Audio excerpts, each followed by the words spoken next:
Muy buenas tardes. Vamos a dar inicio al evento de esta tarde, simplificando el tratamiento del paciente con hepatitis C. En un momento voy a presentar a los ponentes y verán ustedes que se trata de tres personajes de la hepatología que sin duda van a exponer temas de enorme interés para todos quienes estamos aquí. La hepatitis C es un problema de salud pública global que afecta alrededor de 71 millones de personas que pueden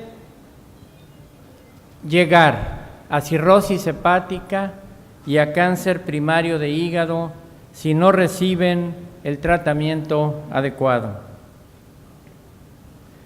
La infección por virus C, ustedes saben que puede cursar muchos años asintomática, en donde el enfermo si acaso refiere algo de fatiga.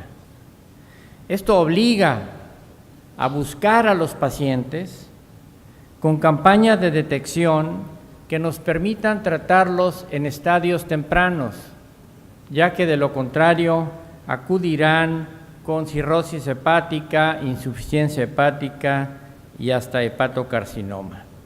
Durante muchos años, la prevalencia mundial de hepatitis crónica por virus C se estimaba entre 130 y 170 millones de personas. Y esto era aceptado universalmente. Sin embargo, hay publicaciones recientes que señalan que la prevalencia es mucho menor, alrededor del 1%, es decir, una cifra de 71 millones de pacientes con viremia. Esta discrepancia entre las cifras se puede deber a varios factores. Uno de ellos, que es aceptado por muchos autores, es que en el continente africano quizás se sobreestimó el número de pacientes que eran positivos para el anticuerpo al virus de la hepatitis C. Y la otra razón es que se pueden realizar muchas veces el mismo estudio en el mismo paciente y contarlo como pacientes distintos. Quizá esta es una de las razones.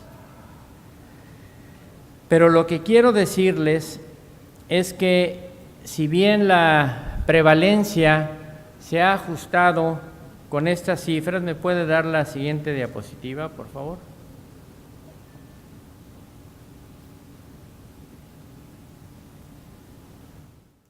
La prevalencia en América Latina en el año 2005 pensábamos que estaba pues alrededor del 1.5%, y traigo esta foto de este artículo publicado por David Kersenovich y otros autores para decirles que las nuevas cifras que ha adoptado incluso la Organización Mundial de la Salud, con la nueva prevalencia y la nueva cantidad de pacientes en el mundo, uno de los coautores de David Kersenovich en ese estudio, Homi Razavi, es quien dirige estas nuevas publicaciones, son varias, en donde se ajusta pues la cifra total de enfermos. Otro de los autores es Francisco Sánchez, por cierto, de este estudio. Y comentaba con ustedes que esto ha sido adoptado ya por la Organización Mundial de la Salud, quienes han señalado como meta eliminar la hepatitis, tanto B como C, para el año 2030. En realidad, si nos enfocamos a hepatitis C, hay 1.7 millones de personas que cada año contraen la enfermedad. Esto obliga, para cumplir con las metas de la Organización Mundial de la Salud, poner todos los esfuerzos en estas tres acciones de prevención, de diagnóstico y de tratamiento.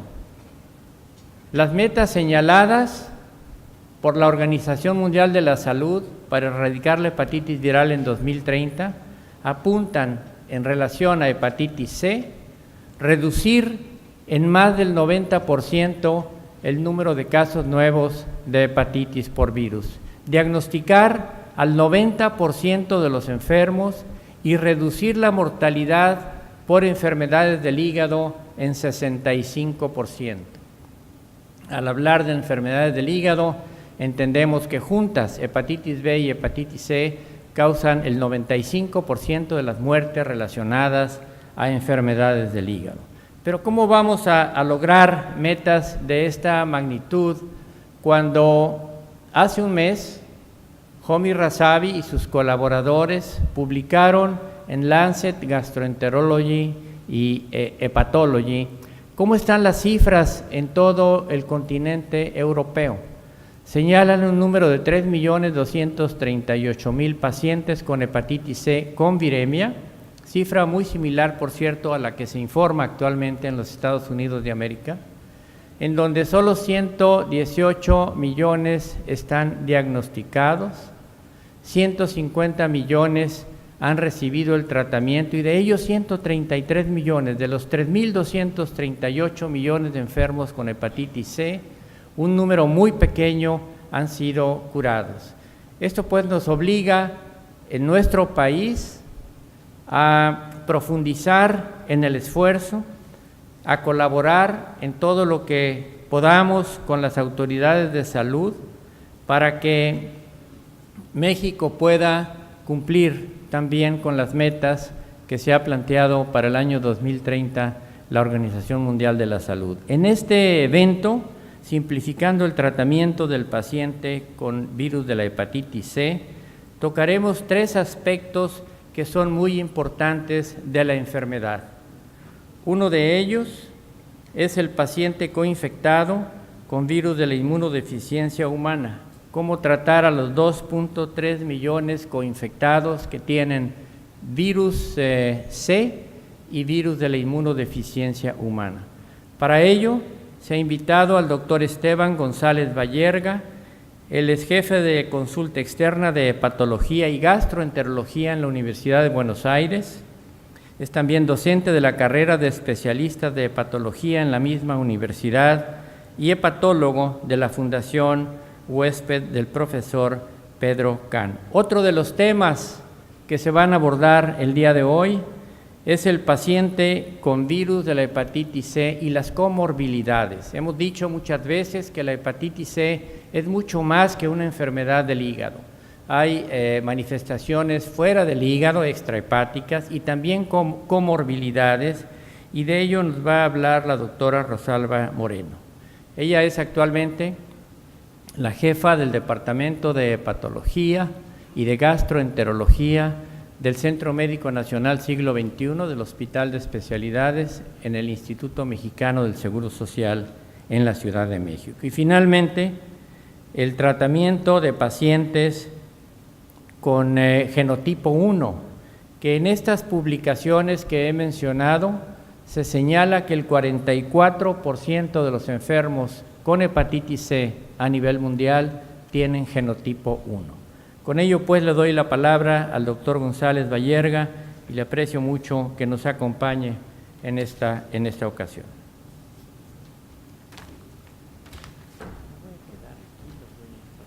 Perfecto. Buenas tardes. Muchas gracias a los organizadores por la invitación. Realmente un honor y un compromiso concurrir a un foro tan prestigioso. Gracias a Mer que me trajo, pude aprender, ver hermosas ponencias y visitar a un amigo como el profesor Alejandro Guerrero, al que tengo el lujo de conocer hace un tiempo. Me toca hablar sobre el tema de coinfección, HIV, HCV. Vamos a hacer un repaso a vuelo de pájaro de algunos de estos temas. ¿Paso desde aquí? Alguna generalidad, el doctor ya se explayó en cuanto a prevalencia. Quiero resaltar aquí que según cómo se contagien estos virus, hay más prevalencia, altísima prevalencia en drogadicción endovenosa, 82%, 6.4 para hombres que tienen sexo con hombres. Esto que parece un mapa estático que repetimos hace un tiempo, quizá esté cambiando en este momento, en esta diapositiva que le robé al doctor Montaner. vemos que los nuevos casos van a venir seguramente de los grupos de riesgo, drogadicción endovenosa, pacientes HIV positivos, hombres que tienen sexo con hombres. Lamentablemente en Argentina todavía el contagio nosocomial es una causa importante de transmisión para el virus de la hepatitis C. En esta publicación reciente de febrero de este año vemos que aparece un tema que es... Ahí está, ¿se escucha? Igual no dije nada importante. Vemos un problema que va a ser de carácter de casi ético, que es los pacientes que curamos y se reinfectan, ¿no? La población, hombres que tienen sexo con hombres, HIV positivo, con tasas de reinfección que van del 5 hasta casi el 20%, ¿no? Esto tiene que ver con las primeras descripciones que hacía Zulkowski, que nos parecía que era un problema de Ámsterdam, después un problema de Nueva York, ya es un problema europeo, hay reportes en el sudeste asiático y seguramente como ustedes estamos recibiendo los primeros pacientes con hepatitis aguda C en hombres que tienen sexo con hombres. Esto estaría relacionado con el uso de una droga recreativa, el chemsex. Parece que si usas chemsex te desinhibís sexualmente y tenés como una performance de horas, horas y horas, ¿sí? Bueno, los pacientes usan algún tipo de cuidado de preexposición para el HIV, pero no para el virus C. En reuniones con médicos cirujanos, pero me dice, ¿qué problema hay con esa droga? ¿Cuándo nos conseguís las muestras de esta droga que nos desinhibe sexualmente y aumentan tanto la performance? Pero bueno, ya les expliqué que todavía no está en el pipeline de ningún laboratorio. Pero claramente esto va a cambiar el mapa en este grupo de riesgo por lo menos. Tal es así que los autores recomiendan retestear a los pacientes cada 6 meses y si se habían reinfectado cada 3 meses, creo que esto va a atender al nuevo concepto del tratamiento como cuidado continuo de estos pacientes. Muy brevemente, hablar lo que todos ustedes ya conocen, cómo es la infección en el hígado, la enfermedad como enfermedad sistémica, algo de tratamiento y alguna conclusión. En imágenes, todos conocemos esta historia de un hígado normal que se convierte en el cirrótico. Hace años que mostramos esta misma diapositiva. Y cómo es esto que siempre supimos que si había fibrosadores más rápidos y más lentos, según los siguientes factores comórbidos, casi como un score de Framingham del hígado, donde cuando más factores comórbidos, más rápida es la progresión. No los voy a aburrir con todos los factores, eso sí, con lo del HIV y lo por todos conocidos, que hay una mayor tasa de progresión de la fibrosis, hay mayor riesgo de insuficiencia hepática y muerte, es decir, más mortalidad, menos esperanza de vida, esto por el HIV, por el virus C, por la cirrosis y sus complicaciones, por los trastornos metabólicos y por causas medicamentosas. Documentando esto, en este estudio prospectivo podemos ver que la progresión es más agresiva, que el 14% de los pacientes ya tenían fibrosis estadio 2 y que en el seguimiento avanzaban el 34% de los pacientes la fibrosis y casi el 10% pasaban 2 estadios de fibrosis en el seguimiento promedio de 2.5 años. Y lo que es más preocupante es que los pacientes sin fibrosis inicial, en la segunda biopsia todos ya tenían fibrosis antes de los 3 años. Es decir, que no sé si podemos decir que es una sola historia natural y lo que decía el doctor, si podamos esperar a que nuestros pagadores solo nos dejen tratar pacientes con fibrosis avanzada. Es decir, estos pacientes tienen una enfermedad más compleja y necesitan atención en forma prioritaria. ¿Es solo el hígado? Desde un principio sabíamos que era una enfermedad multifacética. Hemos testeado el anticuerpo para C en toda enfermedad que no tenía causa clara, pero ahora realmente más o menos sabemos que la crioglobulinemia, desórdenes linfoproliferativos e inmunotrombocitopenia están claramente relacionados con el virus de la hepatitis C. Y lo quizás que es preocupante que enfermedades como tan prevalentes como la diabetes tipo 2 también, y no, en Argentina por lo menos no hay una alerta importante del grupo de médicos diabetólogos y endocrinólogos. Ahora, de estas manifestaciones hepáticas tan floridas, ¿cuáles son las que matan a los pacientes? Seguramente si testeamos estas manifestaciones las vamos a encontrar muy floridamente, casi en el 75% de los pacientes, con una evidencia científica realmente de bibliotecas y bibliotecas. Quiero resaltar esta revisión muy buena del doctor Negro en cuanto a la esteatosis, la diabetes y la muerte cardiovascular, donde como podemos ver, claramente la mortalidad por causa hepática obviamente es mucho mayor en la línea roja para los C positivos, pero la muerte cardiovascular también es mucho más importante en los C positivos que en los controles, y en un seguimiento de casi 8 años en más de 10.000 pacientes. Es decir, el virus no solo mata por cirrosis, sino que con la manifestación extrahepática también.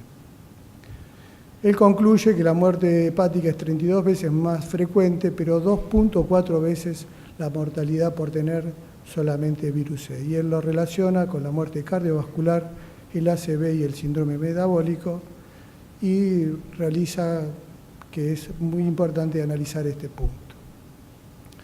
¿Qué es lo que él piensa? Que hay una enfermedad sistémica proinflamatoria muy importante, donde la replicación viral en la placa, el estrés oxidativo, la insulinoresistencia, diabetes, esteatosis, crioglobulinemia y una invasión de citoquinas proinflamatorias conspiran para el fenómeno de aterosclerosis, enfermedad cardiovascular y cerebrovascular.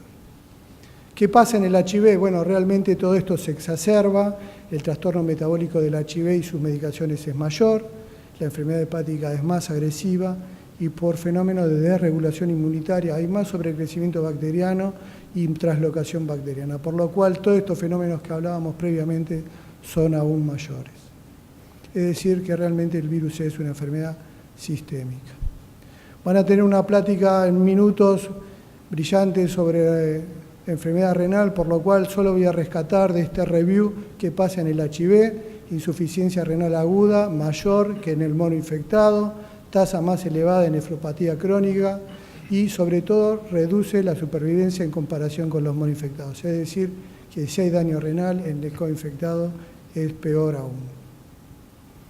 Y en esto de que es una manifestación sistémica, si no le quieren creer a un médico argentino, y harían bien en no hacerlo, veamos lo que dice el doctor Schiffman en el punto 4 en la conferencia del simposio de París del doctor Marcelin. La erradicación del C reducirá la mortalidad por insuficiencia hepática, diabetes tipo 2 e incidirá significativamente en la salud pública.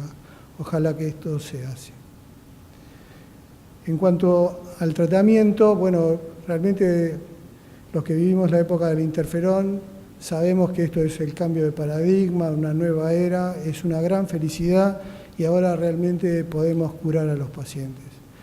A veces resulta un poco aburrido porque las barras de respuesta viral sostenida se van repitiendo arriba del 90% casi hacia la eternidad en todos los trabajos, ¿no? Pero lo que podemos decir como buena noticia, que aquellos pacientes que los infectólogos nos pasaban, ahora ya no son difíciles de tratar y son pacientes que se tratan igual que un mono infectado, tenemos que prestar atención en lo que son las interacciones medicamentosas, ¿no? A pesar que ahora disputamos estos pacientes con los infectólogos, ¿verdad? Antes nos los mandaban. Es muy importante esto de curar, ya lo sabíamos de la época del interferón, este metaanálisis con un número muy importante de pacientes analiza curados y no curados, 3 cortes, corte general, corte de cirrosis, corte de coinfección, más de 5 años de seguimiento y los números eran contundentes, en barras rojas los que no se curaron, en barras azules los que se curaron, la diferencia en mortalidad es avasallante, por lo cual no cabe duda que tenemos que tratar y curar a nuestros pacientes y sobre todo a los coinfectados. Antes la lista de contraindicaciones del tratamiento era enorme, hoy, salvo que un paciente vaya a morir inminentemente, todos los pacientes deberían poder tratarse. Deberíamos tratar precozmente y si charlaría con un ministro, un secretario de salud, le contaría, ¿no?, que aumenta la sobrevida, mejora la calidad de vida, mejora la productividad laboral, disminuye la incidencia de insulinoresistencia y diabetes, disminuye la incidencia de enfermedad renal y cardiovascular, aumenta la sobrevida global y libre de recurrencia del linfoma. Y dijo al final, esto reduce la transmisión. Yo creo que vamos a tener que empezar a pensar en grupos de riesgo como drogadicción endovenosa y hombres que tienen sexo con hombres, en el concepto de tratamiento como prevención para la erradicación. Países que han tomado en serio este tema como Australia tienen muchos proyectos ya caminando para poner esta cifra del grupo de Martin en realidad. Reducir el pool de pacientes reduce la transmisión y así vamos a poder llegar a los números que el doctor hoy mencionaba de la Organización Mundial de la Salud. Estas son las nuevas Rock Stars, por todos conocidas. La industria médica nos ha poblado de información, los Previr, los Asbir y los Busbir, pero bueno, propongo hacer un juicio al que realmente pone los nombres científicos tan difíciles, ¿no?, de ir acordándonos día a día. En cuanto a lo que decimos combinaciones actual, ya quizás actual siempre es viejo en esta área, hay comunicaciones recientes de nuevas drogas, mejores. A la izquierda, los esquemas con sofosbuvir, combinando dos comprimidos, con cimeprevir y con daclastavir, y sofoledipavir, sofosbelpastavir. El combo de AVI, más pastillas, con Riva, y la nueva combinación de Merck en una sola pastilla de grasoprevir, el Vasvir. ¿Cómo les ha ido con los coinfectados? A todos muy bien, ¿sí? 90 y pico % de posibilidad de curación, tanto para Sofodacla como para Gilead, como AVI y la nueva combinación de Merck. El perfil de asociar con la combinación de las drogas de los antivirales para el HIV y otras comorbilidades, más el acceso decidirán cuál vamos a usar. Y las nuevas drogas que vienen van a dejar ya sin lugar a difícil de tratar a genotipos como el 3 quizás. Por lo cual, reinicio la idea que hoy la coinfección se trata como la monoinfección y se cura igual, y esto realmente es una maravilla. Vamos a tener que explicar a futuro por qué los pacientes con infección de HIV todavía tienen hepatitis C si la podemos curar. Un breve repaso de algunos de estos trabajos. Sofodacla, bueno, en Argentina fue la combinación más usada, seguramente porque fue la primera aprobada. Se ensayó, naive, experimentados, 12 y 8. De 8 nos olvidamos, solamente para 12 sirvió. Pacientes coinfectados, casi todos genotipo A, 1 y 1A. Una cantidad de pacientes cirróticos modesta. Casi todos los pacientes ya con drogas para el HIV, con buen control del HIV y con una respuesta realmente espectacular, 96-97% para Sofodacla. Con la conspiración que tiene usar dos drogas y eso aumenta mucho los costos para el tratamiento, ¿verdad? Pero realmente en efectividad es una muy buena combinación. El combo de AVI, para simplificar, tiene un perfil similar a monoinfectados. Este trabajo solo tiene 63 pacientes y en la vida real a veces cuesta un poco poder combinar el tratamiento para el HIV y para el virus C con esta combinación. Pero si pudiéramos hacerlo es realmente efectiva. La última droga que aprobaron en Argentina y se está probando en toda la región, Ledipavir, Sofosbuvir, Harvoni. Fase 3, multicéntrico, abierto, HIV coinfectado, genotipo 1 y 4, con y sin cirrosis, con y sin tratamiento. A evaluar eficacia y seguridad, un esquema clásico, 12 semanas. Los pacientes, una amplia cantidad de pacientes con genotipo 1, casi todos tratados para el HIV con medicación y con tratamiento previo y sin tratamiento previo. Como marcan las reglas y la preferencia, una alta presencia de raltegravir en los esquemas terapéuticos, una edad clásica de un ensayo aprobatorio de 52 años y una cantidad de pacientes cirróticos alrededor del 20%, todos estos compensados. Y los resultados, como decimos, siempre muy parecidos, con una curación de casi el 100%. No hubo alteración en lo que es el control de la enfermedad HIV, mayor exposición quizás a tenofovir, algunos casos de hiperglucemia, y los pacientes que ya tenían daño renal, hubo 4 casos de aumento de la creatinina. Encuentran menor respuesta en la raza negra, pero en general podemos decir que es una droga muy efectiva para este tratamiento y con la precaución debida en pacientes diabéticos o con enfermedad renal crónica. Por último, la nueva combinación, el Vasvir-Rasoprevir. El objetivo es evaluar la eficacia, seguridad y tolerabilidad de esta medicación. El Vasvir, inhibidor de NS5A, Rasoprevir, inhibidor de la proteasa NS3, 4A, todo en un comprimido una vez por día, ¿no? Esto parece una maravilla. Hasta hace poco estábamos lidiando cómo hacían nuestros pacientes para acordarse de tomar las 20 y pico pastillas de Boceprevir, y ahora con un comprimido por día curamos a nuestros pacientes. Bueno, 12 semanas de tratamiento, casi todos los pacientes tenían tratamiento para el HIV, una alta presencia de raltegravir en los esquemas, esto simplifica mucho las cosas, 16% de pacientes cirróticos en esta corte, y efectos adversos, ninguno causa discontinuidad del tratamiento y ninguno realmente es importante. Cuando vemos en los otros trabajos que van a comentar la relación con el placebo, tienen tantos efectos adversos como el placebo. Realmente es un placer tratar con este tipo de droga a los pacientes. Y en cuanto a eficacia, ¿qué les puedo decir? Es una maravilla realmente, 95% de curación, genotipo 1A, 1B, genotipo 4, con y sin cirrosis. Es decir que realmente para este tipo de pacientes, genotipo 1 y 4, Rasoprevir, el Vasvir realmente es una gran opción. Si miramos en el file, vamos a encontrar que un paciente que se da como no respondedor se reinfectó aparentemente con otro genotipo, hablando del problema de la reinfección como cuidado continuo. El HIV se mantuvo absolutamente estable durante estas 12 semanas sin ningún problema, y concluyendo, tiene altas tasas de respuesta viral sostenida, es comparable a los monoinfectados en todos los subgrupos, pacientes de todas las razas, cirróticos, no cirróticos, estuvo muy bien, por lo cual tiene muy pocos efectos adversos, se da una vez por día, tiene una gran idoneidad para combinar con tratamientos antirretrovirales, realmente es una muy buena opción de tratamiento Rasoprevir, el Vasvir. Esta es la tabla que tienen los fellows y tengo pegada en el consultorio, donde tenemos los pacientes, las drogas para HIV y las drogas para virus C, como en el semáforo, rojo, verde y amarillo.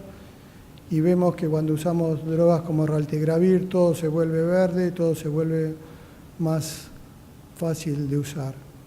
Siempre tenemos a mano para pesquisar todas las drogas que toman estos pacientes o alguna de estas páginas. Y después está lo que viene de vida real. Van a tener algunos otros comentarios recién, pero les quiero decir que casi le fue mejor a esta droga en los estudios de vida real. Fíjense en el target, casi 100% de curación en todas las instancias, y en el trío también muy buena respuesta. Esta editorial de Sulkowski de este año realmente pone en manifiesto algo sobre el tratamiento, que es el concepto del cuidado continuo.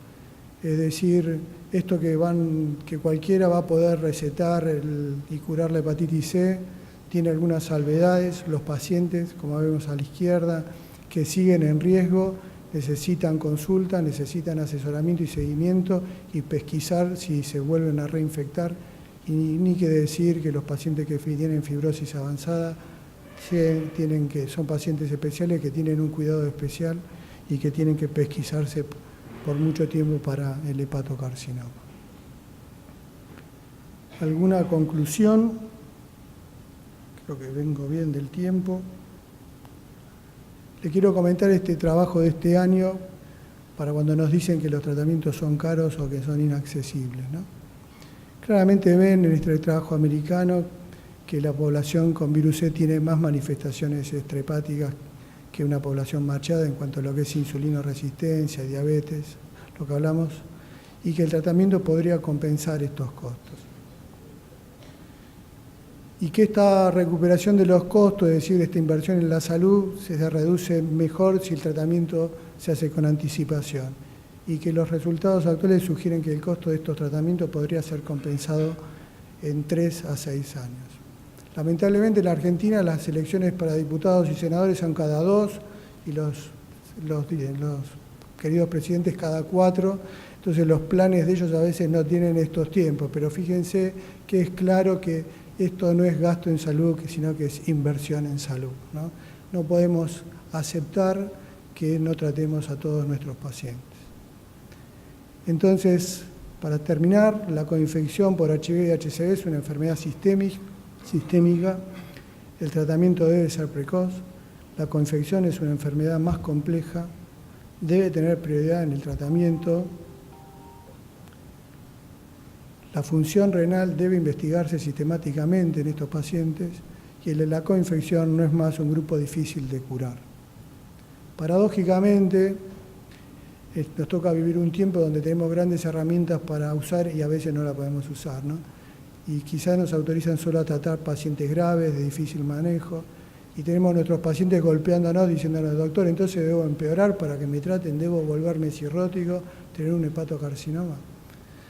Y terminamos haciendo campañas y quizá no podemos tratar a la mayoría de nuestros pacientes. Entonces decimos que la hepatitis C es una enfermedad crónica, sistémica y progresiva que muchas veces no recibe tratamiento. Quizás la nueva modalidad para tratar tuberculosis sea solo paciente con hemóptisis y cuando un paciente venga con sífilis diga, bueno, cuando tenga neurotabes vuelva que le vamos a dar medicación. ¿Sí? Realmente nos toca vivir estos tiempos. Por eso creo que debemos comprometernos todos en presionar para que estos tratamientos se puedan llevar a cabo. Esto se vive de la misma manera en toda Latinoamérica. Y para terminar, la reflexión de un gran médico argentino, el doctor Favaloro, del equipo que desarrolló la técnica de bypass cardíaco, ¿no? Él decía algo así como que los progresos de la medicina y de la bioingeniería no podrán considerarse verdaderos logros para la humanidad cuando todas las personas tengan acceso a sus beneficios y dejen ser de un privilegio para las minorías. Bueno, muchas gracias. Esta es mi hija Juana. Esperemos entregarle un mundo sin hepatitis C.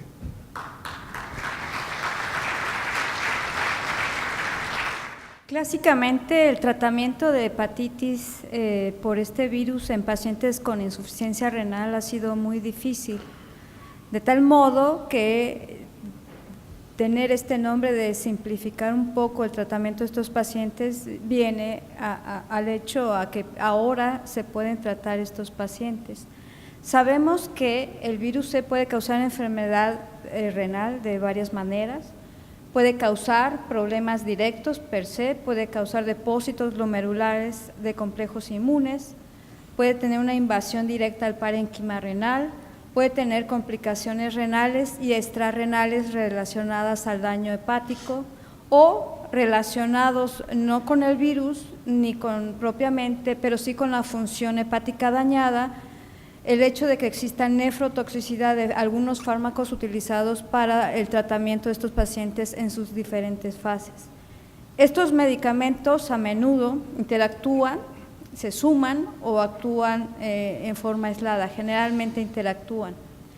El virus C como causa de enfermedad renal, clásicamente sabemos que puede dañar a glomérulo por una vasculitis. Este es el ejemplo de la vasculitis por creoglobulinemia.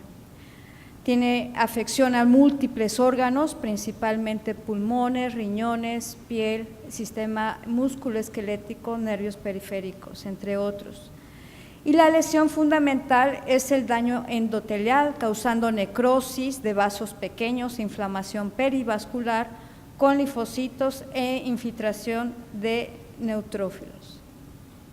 La presentación varía desde hematuria y es por tanto indispensable que todos los pacientes con hepatitis por virus C, entre toda su evaluación contemos con un examen general de orina o incluso tener las pruebas y tener más bien las pruebas de función renal bioquímicas que conocemos clásicamente.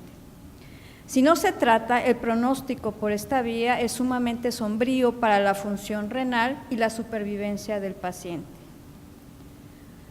Por otro lado, el éxito también del tratamiento puede llevar a una recuperación, ya sea total o parcial, si es que ya ha habido o ya se estableció algún daño. Otra forma, pues, es la glomerulonefritis mesangiocapilar, que puede estar asociada a la infección por este virus y los complejos inmunes, IgG, que son responsables de esta patología.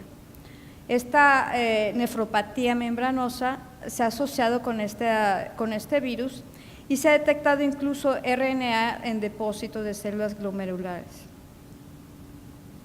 Por tanto, la nefropatía también por IgA y la esclerosis focal segmentaria también se han asociado a este virus.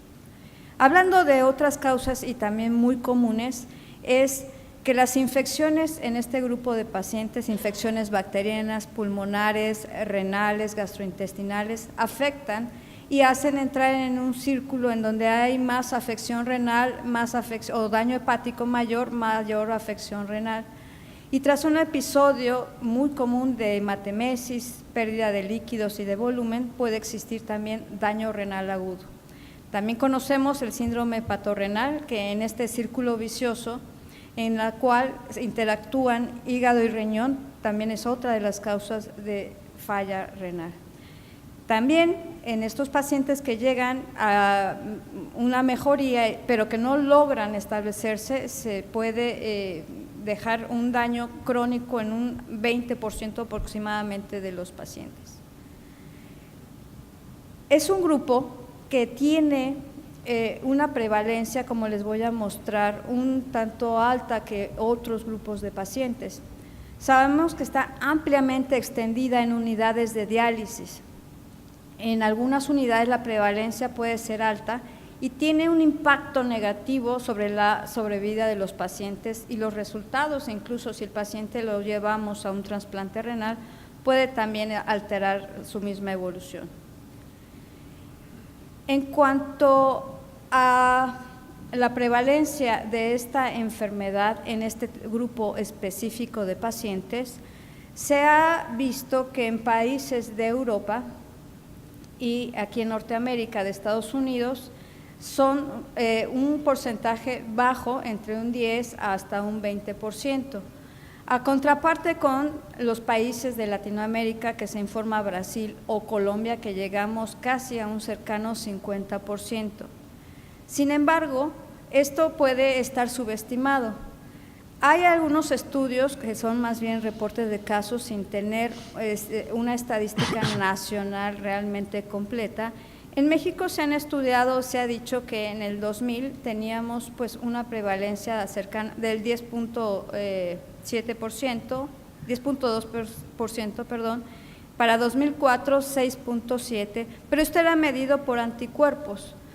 Algunos, el segundo estudio sí se midió carga viral, y para 2010 se menciona que puede ser tan alto como un 32%, porque además en este último estudio, aparte de medir la serología, clásicamente los anticuerpos, se está midiendo carga viral por diferentes técnicas. Y aquí hay un concepto que en este grupo de pacientes es importante, lo que se llama infección oculta por este virus, en donde a pesar de tener una serología negativa, sí podemos encontrar carga viral. Pensando que podría esto, pues la prevalencia en realidad podría ser mayor, aún mayor en este grupo de pacientes, si no, obviamente tanto, si estos conceptos o este concepto podría evidenciar que estamos subestimando la infección en este grupo de pacientes. Entonces tenemos un problema donde la infección puede estar subestimada, donde existe, donde está ampliamente distribuida, existe en todo el mundo, y para tratar a estos pacientes tenemos que considerar en general, como se ha establecido para los protocolos de tratamiento, pues todos los factores. Sin embargo, la elección de este protocolo de tratamiento depende también de la función renal per se en algunos protocolos. Aparte, pues como es clásico, debemos de evaluar el grado de daño hepático, el genotipo, el tratamiento previo, las condiciones, la comorbilidad que tiene nuestro paciente, para poder administrar o seleccionar un protocolo de tratamiento.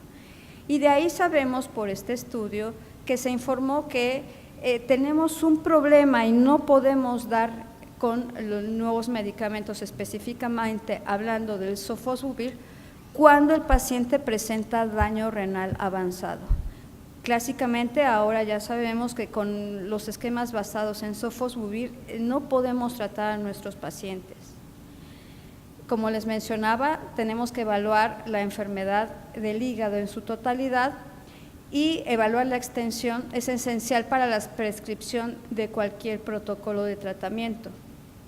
Los protocolos ahora ya permiten duraciones muy cortas de 12 semanas y uno de los problemas pues es a veces es agregar o no agregar la ribavirina. El genotipo es determinante hasta el momento y probablemente esto ya cambie después para establecer los protocolos de tratamiento, sin embargo sí es importante en la respuesta del mismo.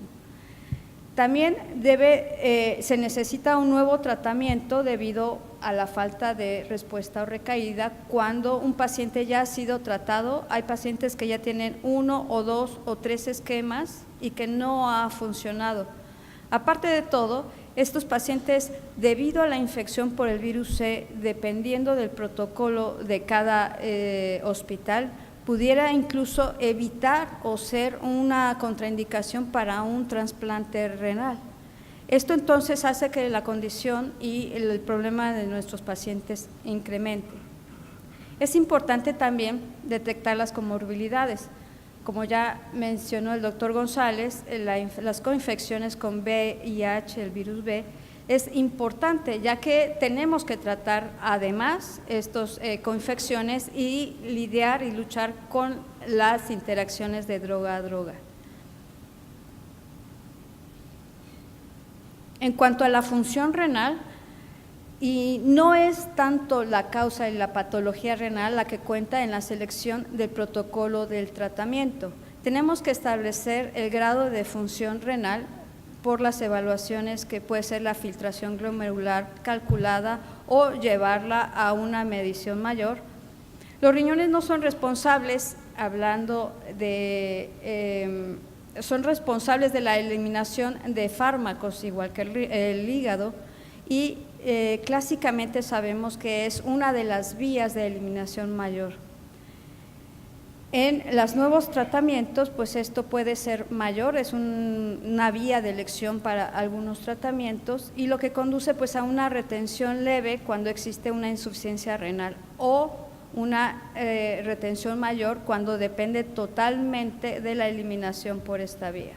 Así, en otros protocolos de tratamiento en donde se ha visto que sí es posible tratar a estos pacientes y aunque solamente se seleccionan algunos pacientes con algunos genotipos, bueno, se trata de traspolar lo que pasaría a otro grupo de pacientes. Por todo ello, pues, se ha hecho la tarea de investigar qué tratamiento es posible dar a un paciente con la gravedad del estado, con una afección renal ya muy avanzada, que tiene problemas también, que puede estar cirrótico o no cirrótico, pero que además le dé la posibilidad de eliminar el virus sin mayor problema. En México se aprobó por COFEPRIS el tratamiento con Grazoprevir más Elbasvir y ha demostrado una notable eficacia, así como seguridad en pacientes que tienen afección renal en etapas avanzadas 4 y 5. En pacientes con genotipo 1 y que además tuvieron tratamiento previo. Es ya un poco clásico que para identificar a qué estudios estamos hablando, pues se les ponga estos sufijos o que son acrónimos y a este estudio se le dio el nombre de CISURF. Y lo que quiere decir es que se evaluó la respuesta en pacientes con insuficiencia renal. ¿Qué pasaba en cuanto a tolerabilidad, eficacia, seguridad? Y además medido por lo que ya internacionalmente se espera, que es la respuesta viral sostenida a las 12 semanas. Esta molécula, como ya se mencionó, es una combinación a dosis fija de un inhibidor de la proteasa NS3/4 de segunda generación con un inhibidor de NS5A y está indicado para los genotipos en hepatitis C crónica 1, 3, 4 en adultos. Hay varios estudios, sin embargo, el C-SURFER es el estudio que evaluó a pacientes con insuficiencia renal crónica avanzada. Se hizo el siguiente protocolo, de hecho se evaluó a todos los pacientes con insuficiencia renal y se hicieron varios brazos.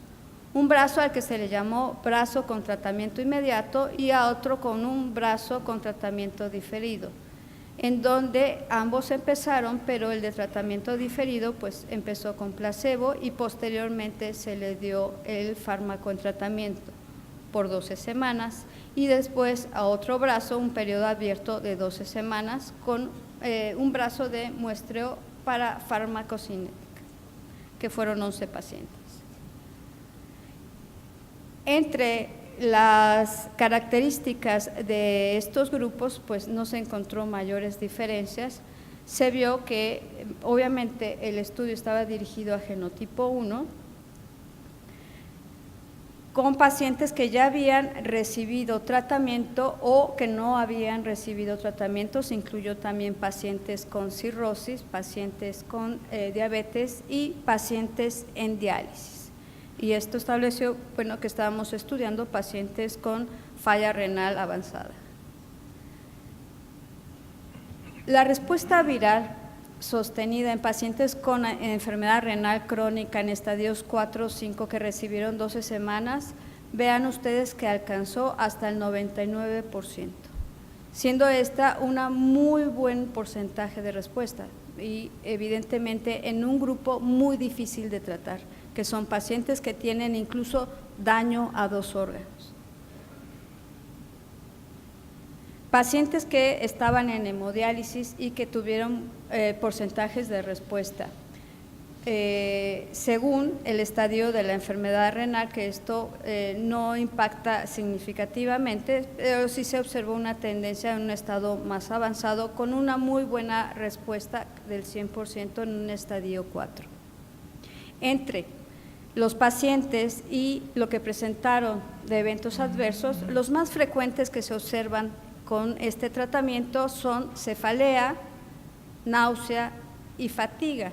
Sin embargo, vean que también en el grupo de placebo, y no con un despreciable porcentaje, también se observan. Sin embargo, es necesario mencionar que sí se presentan y que no son eventos adversos que eviten o que quiten al paciente del tratamiento y que ninguno de los pacientes suspendieron el tratamiento definitivo por esta causa.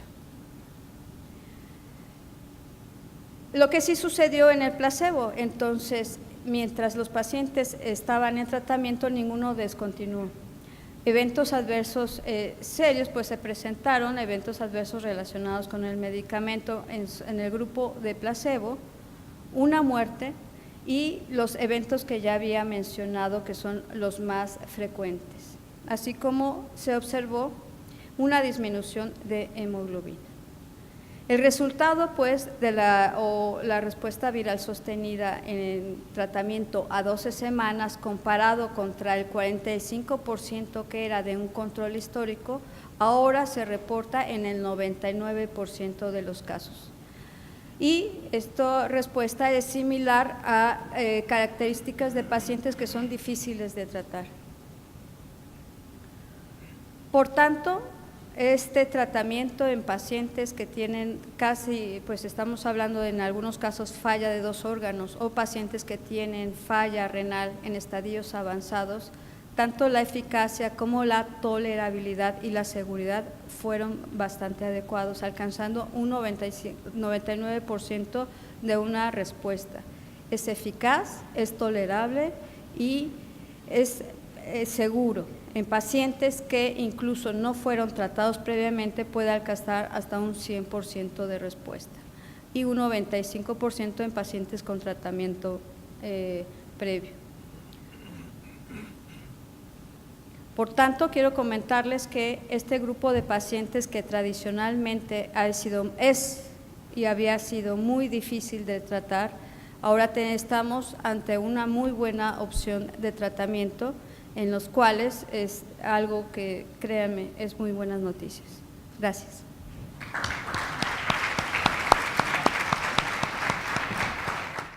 Muchas gracias. Quiero agradecer a MSD por la invitación a participar en este simposio y espero no agarrarlos muy cansados y no llenarlos de muchas cifras, pero me parece que vamos a presentar datos muy relevantes en el tratamiento de hepatitis C en pacientes con genotipo 1. Y la idea es hacer algo interactivo, pero pues no tenemos los digivotes, pero voy a tratar de leer su mente a ver qué es lo que contestan. En este caso clínico de una mujer de 52 años que durante su juventud utilizaba drogas intravenosas y durante un cuadro de gastroenteritis en unos exámenes de laboratorio le encontraron transaminasas elevadas, un médico solicitó anticuerpos, los cuales fueron positivos para hepatitis C. Y la paciente realmente solo refiere astenia, mialgias y artralgias. La exploración física no existen alteraciones, ningún estigma de insuficiencia hepática y las cifras de hemoglobina, leucocitos y plaquetas pues realmente son normales. Elevación discreta de transaminasas de 64 y 71, fosfatasa alcalina y bilirrubinas normales, alfa-fetoproteína normal y una carga viral de 331.090 unidades internacionales por mililitro. El genotipo es un genotipo 1B. Radiológicamente el ultrasonido realmente sin ninguna alteración y un fibroscan con fibrosis cero. Entonces, realmente esta paciente, al hacerle un perfil que a qué paciente nos estamos enfrentando, es una paciente con hepatitis crónica por virus C, genotipo 1B, que nunca ha recibido tratamiento previo y que no tiene cirrosis. Entonces, en este escenario, ¿qué tratamiento o esquema de tratamiento pudiéramos utilizar en una paciente de estas características, ¿no? Entonces, está el tratamiento con ledipasvir, sofosbuvir por 12 semanas de ombitasvir, varitaprevir y dazabuvir, 12 semanas de grasoprevir, elbasvir, 12 semanas de sofosbuvir, daclatasvir, daclatasvir, asunaprevir por 24 semanas o todas las anteriores. Aquí es donde ustedes en su mente votan y yo voy a pensar que contestaron todas las anteriores. Entonces, realmente en este perfil de pacientes, la que quisiéramos tener todos es el paciente que no tiene ninguna característica en su contra y realmente cualquiera de estos esquemas podría ser una opción terapéutica en ella. Ahora, sí existen algunos factores que impactan negativamente a la respuesta viral sostenida en los pacientes y en este listado pongo algunas de ellas y son todos excepto. Entonces, los niveles de carga viral, la presencia de cirrosis, la falta de respuesta a un tratamiento previo, los pacientes con genotipo 1A o sustituciones asociadas a resistencias basales. ¿Cuál de estas, de todas estas que impactan negativamente, cuál de ellas no sería una de ellas? Entonces, voten en su mente y yo espero unos segundos. El que no tiene ningún impacto realmente es los niveles de carga viral. Los niveles de carga viral no tienen ningún impacto negativo en la respuesta viral sostenida y en algunos esquemas se puede tomar como un criterio para reducir la duración de la terapia. Entonces, estos sí son los factores que impactan negativamente la respuesta. El grado de fibrosis, ¿no? Sabemos que los pacientes con cirrosis son el paciente que será un poco más difícil de tratar. La clasificación de Child, ¿no? El paciente que tiene Child C. El no respondedor a tratamiento previo con interferón y ribavirina.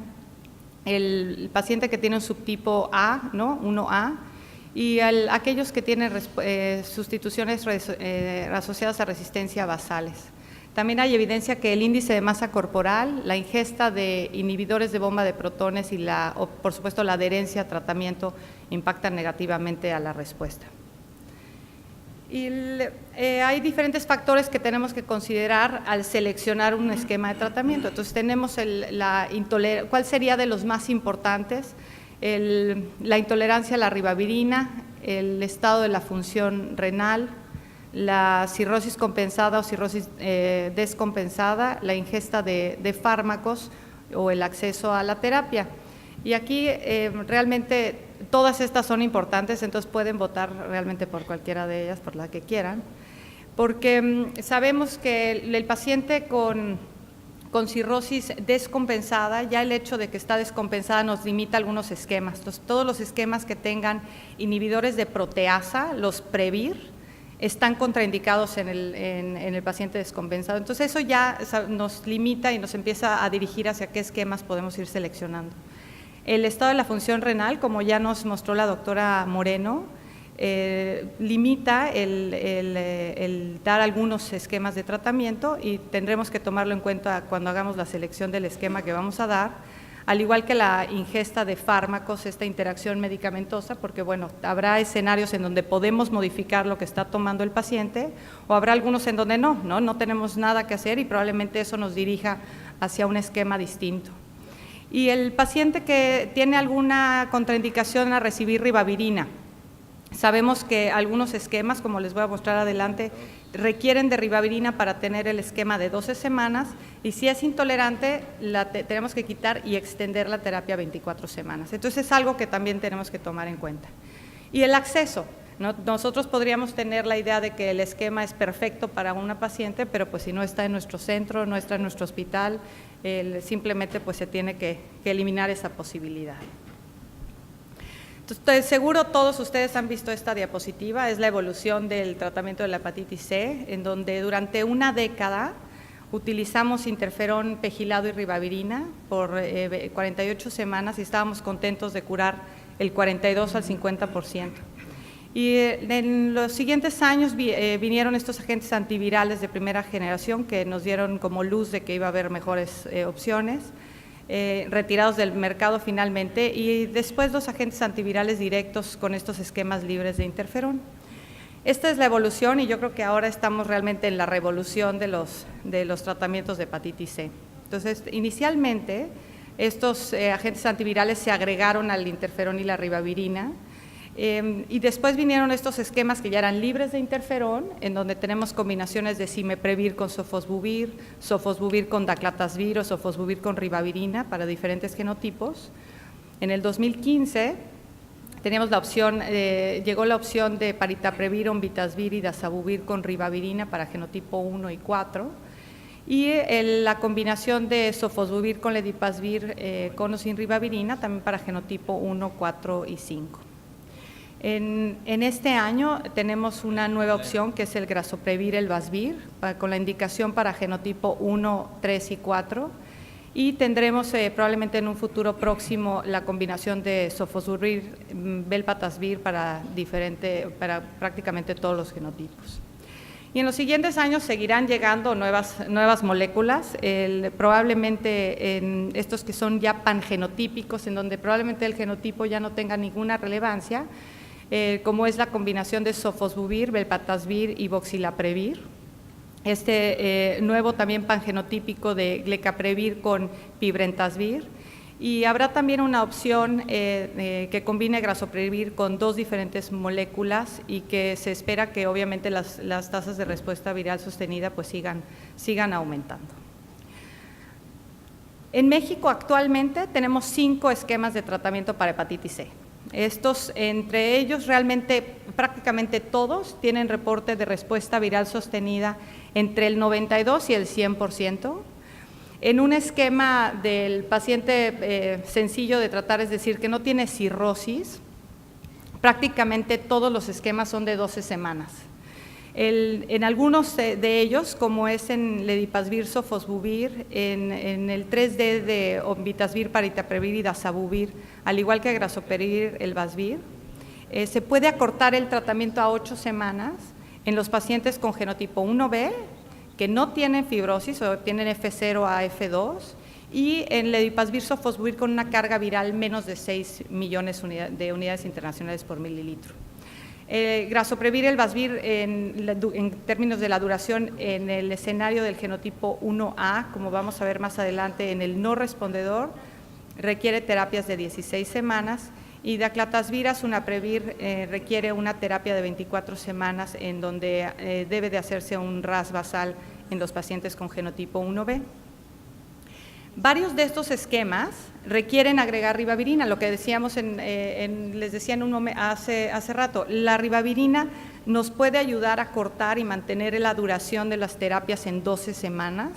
Sin embargo, cuando la tenemos que quitar por alguna intolerancia o por alguna historia de no tolerar la ribavirina, en muchos de estos esquemas o en algunos debemos de extender la terapia a 24 semanas.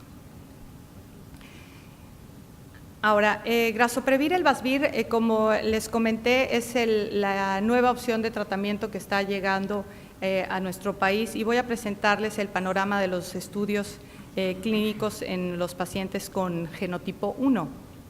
La eficacia y la seguridad de Grasoprevir, el Vasvir, se evaluó en 3 distintos estudios clínicos para pacientes con genotipo 1. El primero, que es CH-TN, que el TN es por Treatment Naive, que son pacientes que no han recibido tratamiento previo, en donde se evaluó el esquema de Grasoprevir, el Vasvir, en pacientes con o sin cirrosis, en genotipo 1, 4 y 6, con terapia de duración de 12 semanas, doble ciego, o sea, se comparaba con placebo. En el estudio Seaworthy, que es el estudio en donde se dio tratamiento a pacientes sin tratamiento previo o experimentados, con este esquema con o sin ribavirina, en pacientes con o sin cirrosis, y comparando la diferente duración de las terapias, de 8 semanas, 12 y 16 semanas. Y el CHTE, que es por Treatment Experienced, o sea, los pacientes experimentados a terapia con PEG, interferón y ribavirina, en donde se comparó la terapia de Grasoprevir, el Vasvir, con o sin ribavirina, con diferente duración, 12 y 16 semanas, en pacientes con o sin cirrosis. Iré presentándoles los diferentes estudios. Les voy a presentar primero el diseño y los resultados del CH-TN en Treatment Naive, en pacientes sin tratamiento previo, en donde el diseño del estudio daba inicialmente Grasoprevir, el Vasvir, por 12 semanas en el grupo de tratamiento inmediato, comparado con un grupo placebo que se les dio tratamiento diferido. Es importante mencionar que entre el 22 y 21% de cada grupo tenía pacientes con cirrosis compensada. Y los resultados son estos: se muestra una respuesta viral sostenida general del 95%. Cuando se analizan la respuesta en genotipo 1 y genotipo 1A y 1B, vemos que hay una discreta diferencia, pero es el 92% en pacientes con genotipo 1A y 98% con genotipo 1B. Y la presencia o ausencia de cirrosis no jugó ningún rol, ¿no? Vemos cómo la respuesta viral sostenida en pacientes con cirrosis es 94 y 97%, es decir, este esquema tiene una muy buena respuesta viral sostenida en los pacientes con o sin cirrosis. Estos resultados nos hacen ver que el paciente con genotipo 1A y 1B, sin tratamiento previo, con o sin cirrosis, puede recibir este esquema de Grasoprevir, el Vasvir, con una duración de 12 semanas. Son medicamentos realmente muy bien tolerados, como mencionó la doctora Moreno. Los efectos adversos que se presentaron en más del 5% son estos. Los más frecuentes fueron cefalea, fatiga y náusea, pero cuando comparamos el porcentaje en pacientes con el esquema comparado con el placebo, pues prácticamente es el mismo. Y ningún paciente tratado con Grasoprevir, el Vasvir o placebo tuvo efectos adversos graves ni tuvieron que suspender la terapia. Ahora, el Seaworthy, que es el otro estudio donde se evaluaron pacientes con genotipo 1 con o sin tratamiento previo a interferón y ribavirina. Como pueden ver en el diseño, se compara el uso de ribavirina en esquemas de duración distinta. Entonces, se compara en un primer grupo Grasoprevir, el Vasvir, contra Grasoprevir, el Vasvir con ribavirina por un periodo de 8 semanas. El otro grupo compara Grasoprevir, el Vasvir con y sin ribavirina por 12 semanas y el último un periodo de 18 semanas.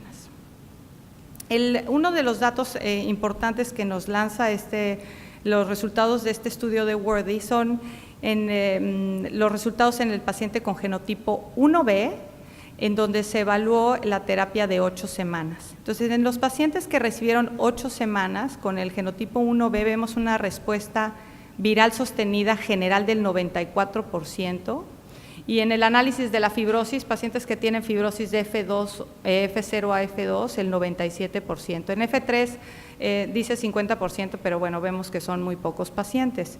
Y en este grupo no se vio ningún beneficio al agregar ribavirina. Con este estudio es lo que soporta el que un paciente con genotipo 1B, sin tratamiento previo, sin cirrosis, es decir, fibrosis 0 a 2, podría recomendarse un esquema corto de grasoprevir, elbasvir, por 8 semanas. Ahora pasamos al otro grupo de pacientes que es un poco más difícil de tratar, que sabemos que es el paciente experimentado, ¿no? El paciente experimentado dentro de los estudios clínicos de grasoprevir, elbasvir, fue evaluado en el CH TE, que es Treatment Experience. Pues aquí atrás hay alguien que no. No sé qué pasa. Se evaluó paciente con genotipo 1, con o sin cirrosis también, con falla a tratamiento a interferón pegilado y ribavirina. Aquí el esquema que se comparó fue grasoprevir, elbasvir por 12 semanas contra grasoprevir, elbasvir con ribavirina, y una terapia más larga de 16 semanas de grasoprevir, elbasvir con y sin ribavirina. Nuevamente, en este estudio de pacientes ya experimentados, el 35% de los pacientes tuvieron cirrosis compensada. Entonces, todos los estudios realmente incorporaron pacientes con cirrosis, y en este es específicamente para el grupo que sabemos que es más difícil de tratar, que es el experimentado. Y los resultados son estos. Vemos cómo, si comparamos de forma general los diferentes esquemas con tiempo, el esquema de 16 semanas con grasoprevir, elbasvir más ribavirina es el que tiene la respuesta viral sostenida más alta, es el que tiene 97%. Para poder desglosar y ver cuáles son los pacientes que realmente se estaban beneficiando de esta terapia comparativamente con las más cortas o las terapias sin ribavirina, se hizo el análisis del tipo de respuesta de los pacientes, o sea, la historia de la respuesta al tratamiento, a la no respuesta al tratamiento con interferón y ribavirina.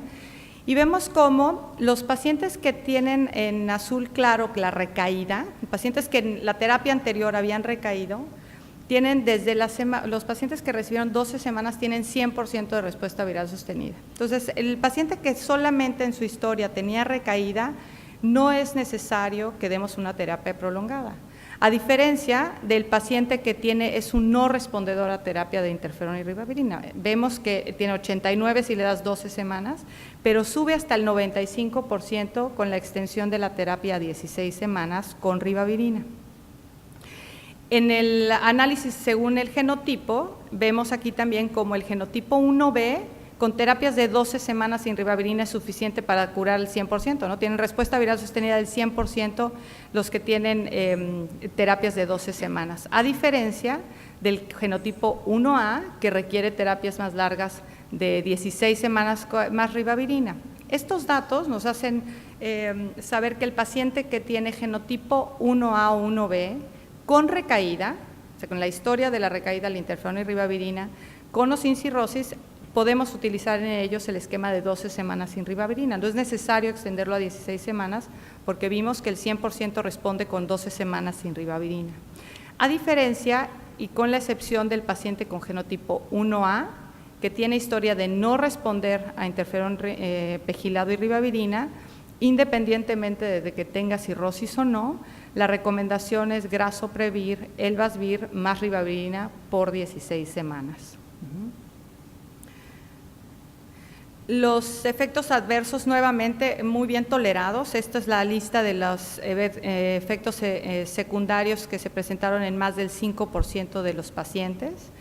Y vemos que nuevamente fatiga, cefalea, anemia por el uso de la ribavirina y náusea y prurito están dentro de los principales. Sin embargo, ninguno de ellos fue grave, no motivó que suspendieran el tratamiento ni dejaran ni definitivo ni suspenderlo.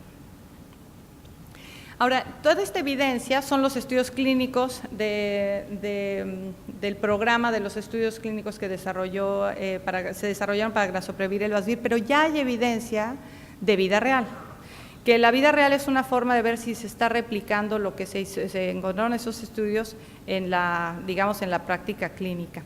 Y está estos resultados de este estudio que se presentó ahora en Ámsterdam, en el Congreso de ISEL, en donde se presentan los resultados de Grazoprevir y Elbasvir en la vida real en el sistema de salud de veteranos, este VA System, que bueno, tienen muchísimos pacientes porque trataron 2.436 pacientes. De estos, cuando vemos las características, pues la mayoría de ellos de edad mayor, ¿no? Tienen 63 años, similar a nuestra población, el 95% hombres, un porcentaje de ellos muy alto, del 57% afroamericanos, y el genotipo, pues obviamente la mayoría de ellos, 95.4% genotipo 1, porque es una terapia indicada para genotipo 1, algunos genotipo 4 y ahí hubo un genotipo 2 que no sé por qué. Pero básicamente la distribución, el genotipo 1B más frecuente, 61%, y el genotipo 1A el 36%.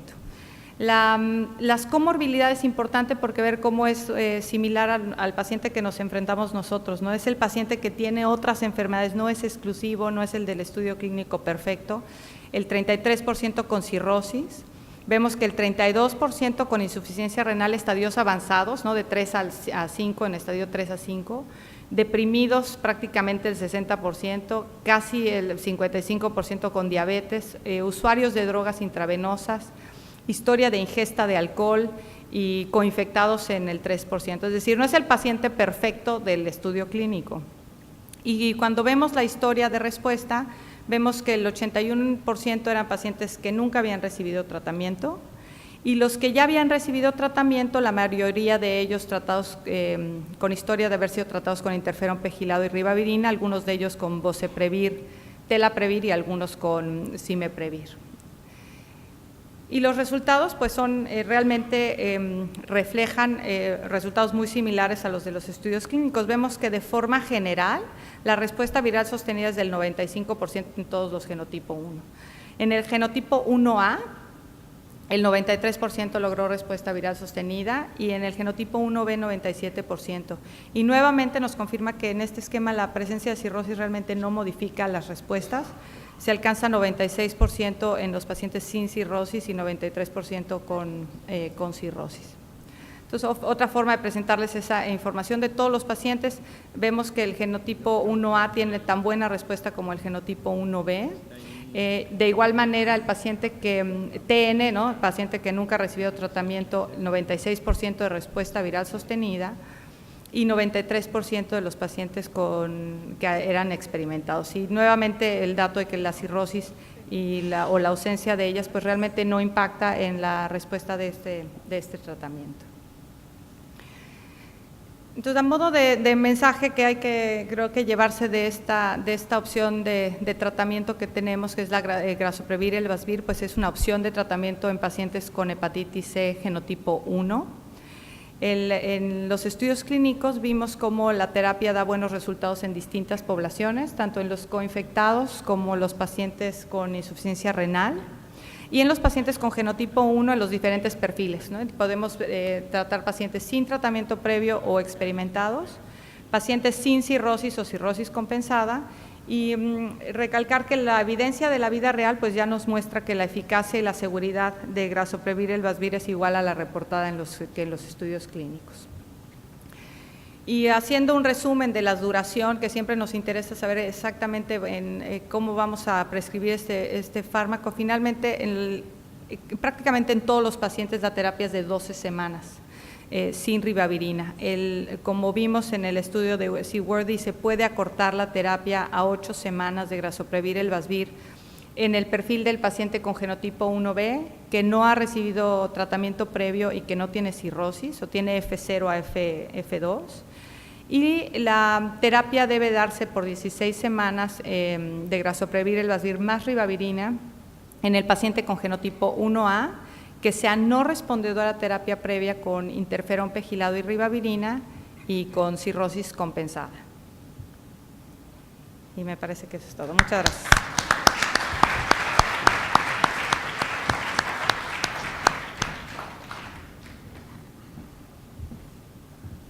Muchas gracias, doctora Chirino. Tenemos un periodo breve, de unos 20 minutos, para preguntas y comentarios que tengan ustedes. Hay los micrófonos. Les pediría de favor si ponen todos los micrófonos, tanto los de la mesa como estos dos que están aquí, para que la gente pueda acercarse y hacer su pregunta. No, el caso salió súper.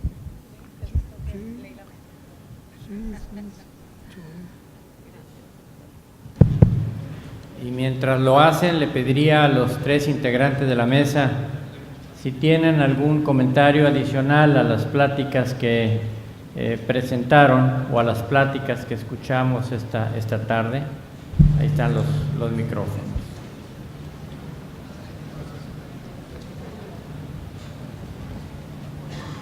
No, básicamente es que poco a poco se han ido desapareciendo, aunque aparezcan algún grupo también difícil de tratar, pero poco a poco se ha ido remontando a aquellos problemas que tenían los pacientes, por lo cual evitaban que no se diera el tratamiento que en ese momento estuviera, y lo vimos con interferón, con ribavirina. Ahora, aunque es posible tratar a más pacientes con comorbilidades con las cuales no se podía tratar antes, y se van, digamos, desapareciendo estos grupos para quedar menos pacientes que podamos tratar. Sí, es muy claro que en pacientes en quienes se obtiene respuesta viral sostenida, es decir, carga viral indetectable 12 semanas después de haber suspendido cualquiera de estos tratamientos, desde luego la mortalidad disminuye considerablemente. Las manifestaciones extrahepáticas de la enfermedad también mejoran considerablemente, de manera que es algo que vamos a insistir en todos los genotipos. La mortalidad disminuye al haber obtenido respuesta viral sostenida.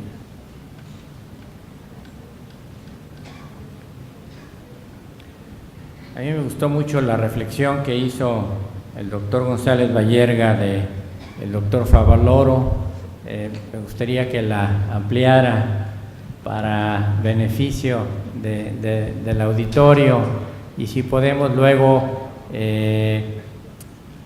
complementar este pensamiento de Favaloro con lo que está ocurriendo en el mundo entero, de a qué pacientes vamos a tratar y a quiénes vamos a tratar primero y quiénes van a esperar. Quizás una breve reseña de quién fue René Favaloro, un médico rural que decidió ir a hacer cirugía cardíaca a la Cleveland Clinic. Triunfó, volvió a la Argentina, fundó una universidad, enseñó, tuvo maestros, un hombre interesado por la salud pública.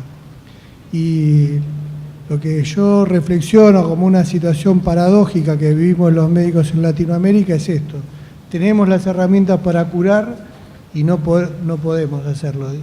Y realmente para esto necesitamos comprometernos. Ninguna sociedad latina ha logrado curar más pacientes sin el compromiso de los médicos y de los pacientes. En ese sentido, creo que vamos a tener una deuda, si nos seguimos juntando para decir que las drogas curan en el casi 100%, pero no las podemos usar, ¿no? Como sociedad médica creo que nos espera un desafío. Nos han puesto el 2030 y creo que por ahora nos está yendo mal. En el sector público en nuestro país ya se decidió adquirir los nuevos medicamentos antivirales de última generación para el tratamiento de pacientes con hepatitis C, genotipo 1, fundamentalmente con estadios avanzados de fibrosis. Luego vamos a retomar esto para tener realmente el concepto preciso de cómo estamos en México. David, ¿quieres comentar algo? El doctor Kersenov. Sí, y tenía que ver un poco con eso, es una pregunta a la mesa. A ver, una de las cosas que también impacta en las posibilidades de dar tratamiento es medir el grado de fibrosis o no fibrosis en los pacientes, con los resultados que nos acaban de mostrar, Ruby. ¿Tú crees que deberíamos seguir, en el sector público es por obligación, pero fuera de eso, si se le va a dar tratamiento a un enfermo, deberíamos seguir midiendo el grado de fibrosis o bastaría con que yo clínicamente diga mi enfermo tiene o no tiene cirrosis, está compensado, no está compensado? Porque el costo de hacer el fibrotest, el costo de hacer el fibroscan, son limitantes muy importantes a utilizar el tratamiento. Entonces me gustaría que reflexionaran un poco sobre si se requiere o no, ya viendo los porcentajes de respuesta que nos mostraste. Bueno, pienso que ahora que tenemos ya la evidencia que probablemente en estos esquemas el grado de fibrosis no modifique las tasas de respuesta viral sostenida, en este momento podamos estar entrando al camino en donde la fibrosis tal vez no va a ser lo más importante para medir. Sin embargo, en este momento en donde algunos de criterios para tratar o no tratar en este escenario en donde tenemos que priorizar, en este momento por supuesto que sí es importante, pero probablemente en un futuro se quite esa necesidad y tendrá que ver un poco con el hecho de que será más importante saber quién está compensado y descompensado, porque eso sí en este momento sigue siendo de gran relevancia. El grado de fibrosis probablemente no, en términos de respuesta viral sostenida, porque es más bien que estos fármacos, algunos están contraindicados cuando el paciente está descompensado. Ahora, también habrá que ver cuál es la función de medirla, porque si nosotros estamos pensando que estos tratamientos los vamos a evaluar a largo plazo, habría que ver si dentro de la evaluación vamos a estar viendo regresión de la fibrosis. Entonces, tal vez sería importante medirla si vamos a estar evaluando qué tanto revierte. Y por otro lado, seguramente como hemos visto nosotros esta evolución y revolución con los tratamientos, hay cosas en este momento que ya no son tan relevantes como lo fueron y probablemente en un futuro va a cambiar, porque los genotipos, simplemente los genotipos, el genotipo era fundamental tener, primero ni siquiera se hacía A y B, ¿no? Tuvimos el momento en que solo decíamos genotipo 1, después vimos la relevancia de tener un genotipo 1A y 1B, y ahora con los pangenotípicos probablemente tampoco se tenga que hacer genotipo. Entonces creo que esto es, la información que nosotros tenemos es realmente dinámica y nosotros tendremos que irnos adaptando y ver en dónde podemos quitar y ahorrar recursos y ver, seguramente esto seguirá cambiando conforme pase el tiempo. Por eso el título del simposio, Simplificando el tratamiento del paciente con hepatitis C, es muy pertinente. Quisiera preguntarle al doctor González Bayerga, a la doctora Rosalba, si quieren hacer un comentario en este respecto.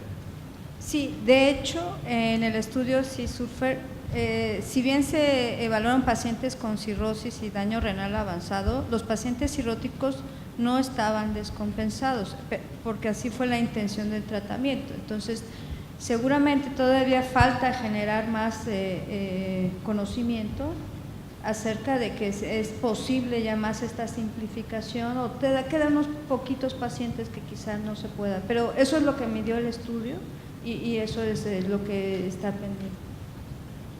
Sí, yo me quedé pensando un poco lo que dijo el doctor Gersinovich. En veteranos de Estados Unidos ellos estadifican por APRI, que es mucho más barato. Creo que es una posibilidad, pero es solo una opinión. Yo creo que si la estadificación va a discriminar, dar tratamiento o no, es un terreno resbaladizo, ¿no? Porque si solo vamos a tratar a los avanzados, creo que es un error táctico. Sí, los estudios costo-beneficio son muy claros respecto al ahorro a largo plazo de las instituciones públicas y privadas en tratar al paciente antes de que desarrollen complicaciones o que requieran trasplante de hígado o que estén entrando al hospital repetidamente por insuficiencia hepática avanzada. Doctor Trejo. Gracias. Yo, coincido con la respuesta de la doctora Chirino con respecto a la posibilidad de quizás no tener que medir la fibrosis, aunque hay que recordar obviamente que el seguimiento va a ser distinto, ¿no? Y te puede discernir cómo continuar, a quién dar de alta eventualmente y a quién mantener el seguimiento por riesgos de descompensación a futuro, hepatocarcinoma, etcétera. Pero la pregunta que tengo es, de los estudios que han revisado, descompensación es contraindicación quizás para estos fármacos, pero es descompensación actual, descompensación reciente. ¿Qué tantos de los pacientes que están estudiados tenían historia de descompensación, aunque en el momento en que reciben el tratamiento ya no estuvieran descompensados? Sí, en los estudios clínicos realmente la descompensación de la función hepática se considera ante cualquier episodio de descompensación. O sea, una vez descompensado, siempre descompensado. Entonces, aunque haya hecho ascitis y se trató y se dio dieta, diuréticos, lo que sea, y revirtiera y lo tienes en ese momento compensado, debe considerarse el paciente como ya un paciente que se descompensó una vez. Entonces, nosotros también en la práctica clínica sí tenemos que actuar. No porque sea un paciente que en el momento que lo estás evaluando no tenga encefalopatía, no tenga ascitis y pueda parecer que tenga una buena función, pero si en algún momento de su historia ya se descompensó, debe considerarse descompensado. Y la gran limitante no es estos tratamientos es porque está contraindicado, ¿no? El dar cualquier Previr en un paciente descompensado.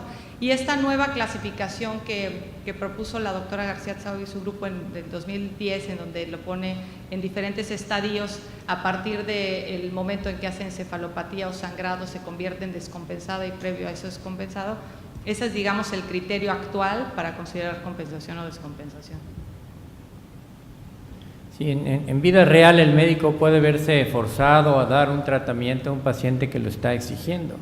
Dice, doctor, es mi responsabilidad, quiero que usted la comparta conmigo, deme el tratamiento. Y hemos visto algunos casos de descompensación, encefalopatía, presencia de carcinoma primario hepatocelular, pero otros casos también con cirrosis que han tenido episodios de descompensación que hacen respuesta viral sostenida a las 12 semanas y vamos viendo la evolución conforme pase el tiempo. ¿Alguna otra pregunta o comentario? Sí, adelante. Gracias, Alejandro Guerrero, de aquí de Mérida, Yucatán. Yo soy médico infectólogo.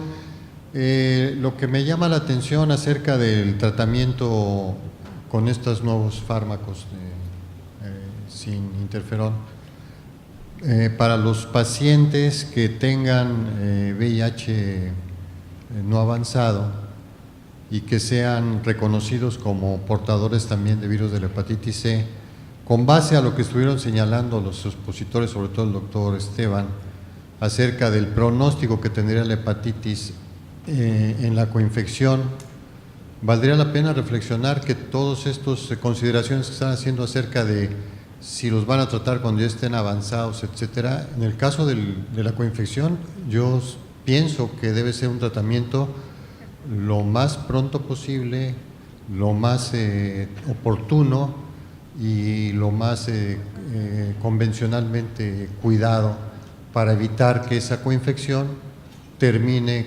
con la salud del hígado del paciente con VIH. Sí, muchas gracias. Aprovecho y le pregunto a usted, doctor, sé que labora en el ISSSTE, sí, en la ciudad de Mérida. ¿El Seguro Social ya adquirió los medicamentos? ¿El Seguro Popular está por hacerlo? ¿En el ISSSTE tienen idea de si ya están por adquirir estos nuevos medicamentos antivirales directos? Bueno, en el hospital del ISSSTE los pacientes con hepatitis C son atendidos en la monoinfección por el doctor Isidro Vázquez, que es gastroenterólogo, y los que tienen VIH, que no sé por qué siempre pasa eso, no los remiten a los infectólogos.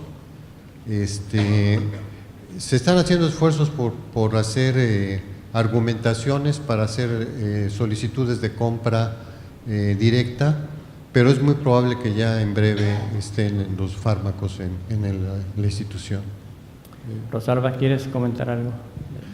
Sí, en relación al daño renal, totalmente de acuerdo con usted, doctor. El comentario que dice que cuando es posible de tratar a estos pacientes en daño renal, pero existe una línea en que ya no es el punto de no retorno, donde a pesar de que puedan curar, va a quedar un daño residual. Y esto totalmente de acuerdo en que debería de tratarse ya al momento que se hace el diagnóstico. Y este tamiz que se ha tenido que hacer de que algunos pacientes primero y otros después, precisamente el daño renal hace esta urgencia de tratar a estos pacientes. Es una comorbilidad que se suma a lo ya grave, pero totalmente de acuerdo que cualquier paciente tendríamos que poder tratarlo inicialmente. Totalmente de acuerdo, no tengo mucho para aportar. Yo quería preguntarles, yo tengo esta sensación, ¿no?, del daño renal, es algo que me preocupa. En nuestra casuística el 33% de los pacientes son hipertensos, alrededor de 60 años, que a la doctora le parecen pacientes mayores, dijo, a mí me preocupa porque me estoy acercando a esa edad, y casi un 20% son diabéticos, ¿no? Entonces, cuando vamos a indicar, digamos, evaluar la nefropatía previa con el clearance solamente a veces me parece insuficiente. Si agregar proteinuria, sedimento tendría algún valor, y si optarían por opciones terapéuticas que no tengan drogas con sofosbuvir que son potencialmente nefrotóxicas. Es decir, paciente de la vida real, 60 y pico de años, hipertenso más o menos, se cuida más o menos. Si tengo para optar por un esquema no nefrotóxico, potencialmente, y un nefrotóxico, ¿con cuál se sentirían más cómodos? Claro, esquemas que no dañen aún más la función renal. Sí, porque la guía habla de función renal, ¿no? Dice, debajo de tal clearance, encima de tal clearance, puedes usar sofosbuvir libremente, pero a mí realmente a veces me crea alguna duda empática si potencialmente es nefrotóxico, si uno lo debería usar o no, ¿no? Claro. Muy bien. ¿Más preguntas o comentarios? De no ser así, vamos a dar por terminado este simposio, agradeciendo a los ponentes y a ustedes por acompañarnos. Muchas gracias.